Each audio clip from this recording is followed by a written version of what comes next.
Hallo zusammen und herzlich willkommen zu einem weiteren Video. Hier sind wir das letzte Mal stehen geblieben, wenn wir an den Opel denken. Und in dem Fall denken wir an den Opel. Und zwar auf der Fahrerseite mit dem Tausch des Dreieckslenkers und eben dem Anbringen des neuen Dämpfers oder beziehungsweise des neuen Federbeins. Und es hat ja jetzt prinzipiell alles funktioniert. Ich hätte jetzt aber tatsächlich gerne noch diesen Achsschenkel hier neu gemacht. Habe ich tatsächlich auch noch gefunden, zeige ich euch gleich, was ich alles gefunden habe. War eine ziemliche Odyssee, da noch Neuteile zu finden, aber ich habe es geschafft. Das Einzige, was ich nicht als Neuteil finden konnte, ist dieses Spritzschutzblech hier an dem Achsschenkel, also sprich dieses Teil hier. Das habe ich nicht neu gefunden und um an das ranzukommen, um das aufzuarbeiten, müsste ich den Achsschenkel zerlegen, also sprich das Radlager demontieren. Und da hatte ich euch ja gezeigt im letzten Opel-Video, ich verlinke es nochmal oben, wo es hier um den Zusammenbau ging, dass der ABS-Sensor, den es auch nicht mehr als Neuteil gibt oder als Aftermarket-Teil, zumindest nicht in Deutschland, auch dazu gleich mehr, dass ich den wahrscheinlich nicht problemlos aus dem alten Achsschenkel rausbekomme. Und wenn der mir dann kaputt geht oder hier halt auch was kaputt geht beim Zerlegen des Achsschenkels, dann hätte ich keinen funktionierenden mehr. Und das Risiko ist mir zu groß. Deswegen habe ich mir neue Teile bestellt. Ich habe tatsächlich soweit erstmal alles gefunden, bis auf eben dieses Spritzschutzblech. Und dafür habe ich auch eine Idee und das schauen wir uns heute an und darum geht es im heutigen Video. Und zwar, wie mache ich aus einem Altteil ein vermeintliches Neuteil oder beziehungsweise wo kriege ich halt jetzt so ein Spritzschutzblech her, ohne dass ich mir hier meinen funktionierenden Achsschenkel zerlegen muss. Und dafür schauen wir jetzt einmal an die Werkbank. So, jetzt sind wir an der Werkbank und wir sehen hier verschiedene Teile. Wir starten mal mit den einfachen Sachen. Ich habe mir entsprechende hochfeste Schrauben bestellt, unterschiedlich, einmal mit solchen, Universalsets, also wo halt verschiedene Schraubengrößen und Längen drin sind. Einmal explizit, das hier möchte ich gerne an der Hinterachse verbauen. Da musste ich ja die alten Schrauben weiterverwenden, fand ich nicht so gut. Habe ich mir also jetzt neue bestellt und auch vorne möchte ich jetzt eben neue Schrauben verbauen. Das heißt, wenn das hier alles klappt, seht ihr dann auch, wie ich eben wirklich die Schrauben überall ersetze. Neue Befestigungsschrauben für die neuen Bremsscheiben und Bremssättel, aber das nur am Rande. Die eigentlichen Teile sind jetzt diese beiden hier. Das ist sozusagen NOS, also New Old Stock. Habe ich auf Kleinanzeigen gefunden. Angeblich einmal für Omega und einmal für Senator.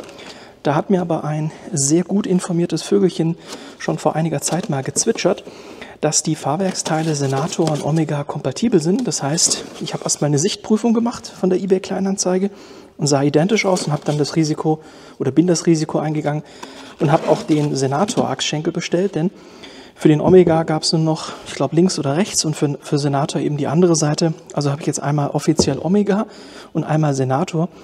Das Lustige ist aber, ich habe wirklich Glück gehabt und derjenige, der mir das erzählt hat, dass die Teile identisch sind, hat absolut recht.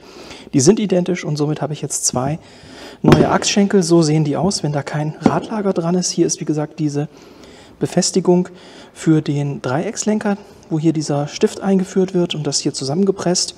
Hier haben wir die Befestigungsposition für unser Federbein oder beziehungsweise für das neue Federbein. Hier kommt der Bremssattel ran, hier kommt der ABS-Sensor rein. Also wirklich hervorragend. Und zusätzlich zu diesen beiden neuen Achsschenkeln habe ich auch entsprechend neue Radlager. Schauen wir gleich, ob die da drauf passen oder nicht. Und ganz wichtig, in Deutschland nicht mehr zu bekommen, neue ABS-Sensoren. Habe ich gefunden in den USA und zwar Cadillac Catera ist hier das Stichwort.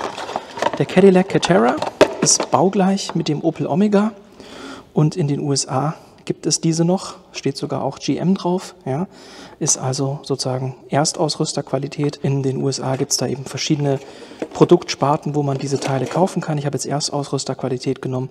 Was ich verglichen habe, Stecker ist identisch, Aufbau sieht identisch aus, müssen wir dann eben testen. Aber das Gute ist ja, dadurch, dass ich mir jetzt hier neue Achsschenkel baue, kann ich meine alten ja im Zweifelsfall immer weiter verwenden. Ich mache mir also nichts kaputt und das war das, was mir eben sehr wichtig war. Also Achsschenkel, Radlager, ABS-Sensoren, neue Verschleißsensoren für die Bremse, war mir auch einer abgerissen. Dann Rostumwandler, so ein spezielles Rostumwandler-Gel möchte ich jetzt mal probieren. Unterbodenschutz später für die Versiegelung und Abzieher abziehe, weil ich hier mir auch noch 2 gebrauchte gekauft habe, wo das Blech noch relativ gut aussah. Ist natürlich ein bisschen angegriffen, aber ich denke, wenn ich hier das Radlager abbekomme mit dem Abzieher, dann kann ich das auch wieder aufbereiten und entsprechend hier an dem Neuteil verbauen. Dann hätten wir ein schönes, komplettes neues Setup. Das ist meine Idee fürs heutige Video, dass wir hier dieses Konstrukt, also Achsschenkel und Radlager voneinander lösen. Hoffentlich kriege ich das mit dem Abzieher hin und dass wir dann dieses Blech hier abschrauben, ich das ein bisschen anschleife und den groben Rost entferne, es dann mit diesem Gel einsetze und dann aber erst im nächsten Video eben entsprechend die zusammengebauten neuen Achsschenkel am Fahrzeug verbaue. So ist jetzt der Plan. Ich gucke jetzt mal, wie weit ich komme. Ich hätte gesagt, ich starte, indem ich euch einmal den Zeitraffer schicke. Ich spanne das jetzt am Schraubstock ein und dann schaue ich mal, wie weit ich da komme mit meinem Abzieher oder ob es irgendwo klemmt. Aber das ist der Plan für heute. Das möchte ich machen. Dieses Altteil zerlegen. Das ist, wie gesagt, jetzt nicht meine Achsschenkel, sondern einfach einer von eBay.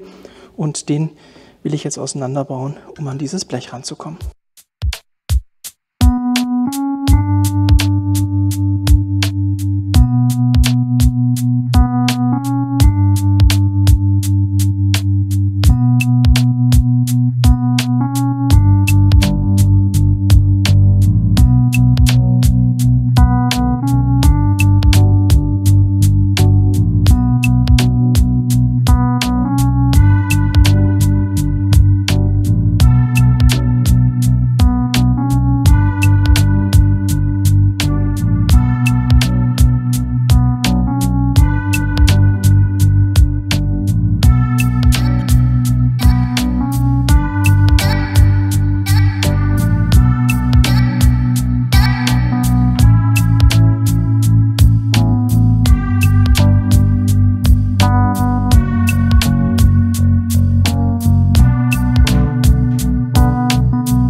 So, jetzt habt ihr den Zeitraffer gesehen. Also wo ich super überrascht war, wie gut hier das Radlager runterging. Ich hatte vermutet, dass das hier mit Hitze und Kälte, also das eine Bauteil erhitzen, das andere Bauteil abkühlen, dass man das so draufgepackt hat und das sozusagen sehr eng sitzt. Ich habe aber das Glück gehabt, dass es wirklich, das Radlager wird nur durch die große Mutter gehalten, durch diese hier. Hatte ich auch Glück. Das ist, glaube ich, eine 34er Nuss gewesen, wenn ich es richtig weiß. Ah ne, eine 32er. Also dafür musste ich meine 32er Nuss rausholen. Größer hätte ich auch nicht mehr gehabt. Also da müsst ihr halt sicherstellen, dass ihr eine 32er Nuss habt, eine lange Verlängerung. Da hatte ich auch ein bisschen Schiss, weil ich weiß, viele belächeln das immer, wenn ich das sage, aber mir ist schon so einiges abgerissen. Also zum einen hatte ich Angst, ich habe den ja hier eingespannt, dass vielleicht ich den Achsschenkel zerstöre. Gut, das wäre jetzt in meinem Fall nicht so schlimm gewesen, weil es ja eh ein Teil ist, was ich nicht brauche. Ich brauche ja nur das Blech. Oder halt der Schlüssel oder beziehungsweise diese Verlängerungsstange wäre mir gebrochen. Das wäre weniger witzig, weil da ist ja dann Spannung drauf, dann schnallt das irgendwo hin zurück, im ungünstigsten Fall zu mir. Aber die Stange hat sich ein bisschen verbogen, aber irgendwann hat sich die Mutter dann gelöst. Gott sei Dank. Also Kraft ist weniger das Problem. Ich habe eher Angst, dass ich halt hier immer irgendein Bauteil kaputt mache.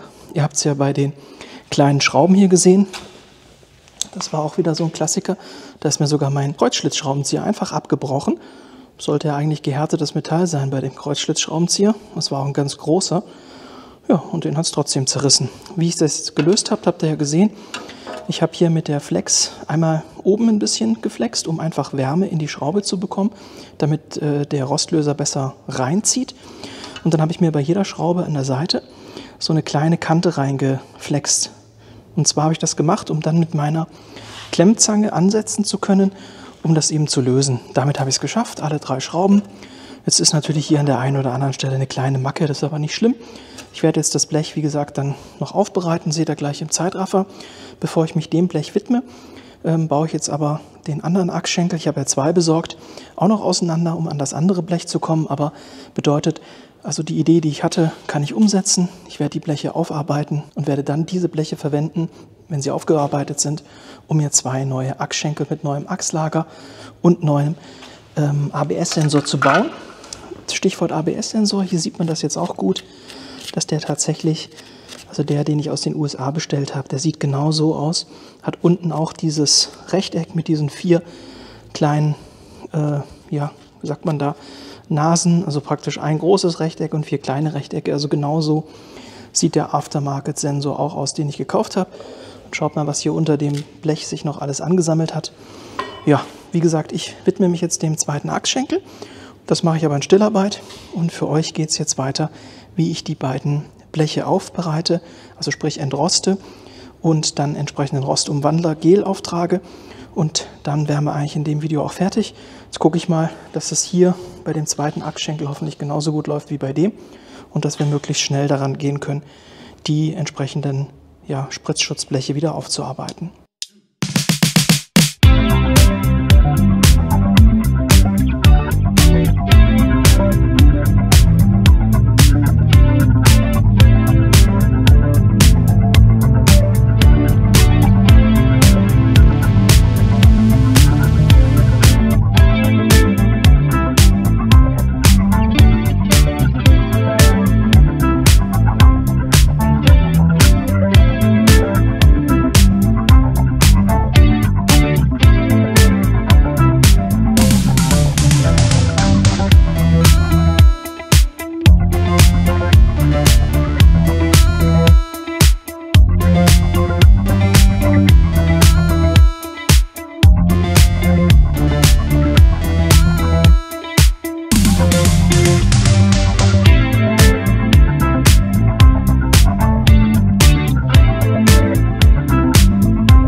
So, jetzt habt ihr ein bisschen Zeitraffer gesehen, wie ich die Teile entsprechend abgeschliffen habe.